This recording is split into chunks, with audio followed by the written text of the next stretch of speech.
Afghan women wearing full-face veils sat in rows at a Kabul University lecture theatre Saturday, pledging commitment to the Taliban's hardline policies on gender segregation. About 300 women covered head to toe in accordance with strict no-dress policies for education, waved Taliban flags as speakers railed against the West and expressed support for the Islamist policies. A handful wore blue burqas, which have only a small mesh window to see from, but most wore black niqabs covering most of the face apart from eyes. Many also wore black gloves. Women's rights in Afghanistan were sharply curtailed under the Taliban's 1996 to 2001 rule, but since returning to power last month, they have claimed they'll implement a less extreme rule. This time, women will be allowed to attend university as long as classes are segregated by sex or at least divided by a curtain, the Taliban's education authority has said. They must also wear a robe and niqab. The women who organized this said when students listened to a series of speeches at Shahid Rabbani Education and University in the capital, Kabul.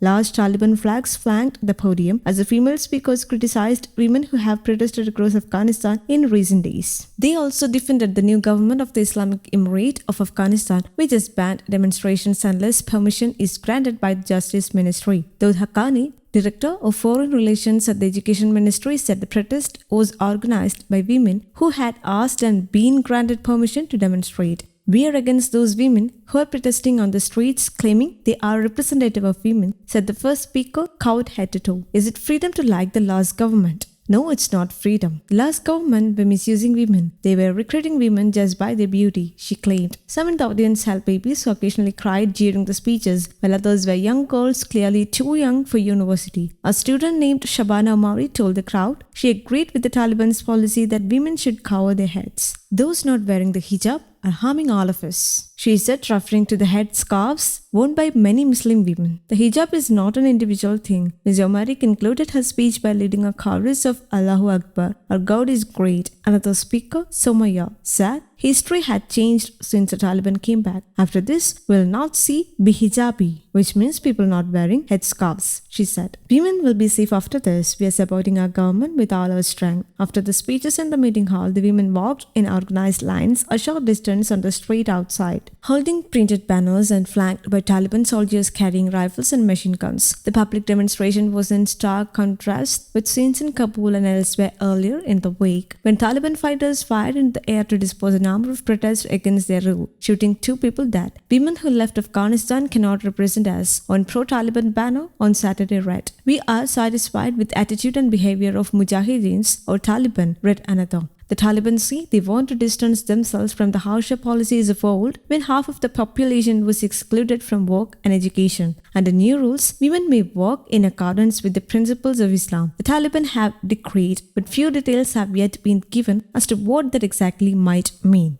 News Desk Kaumudy Global.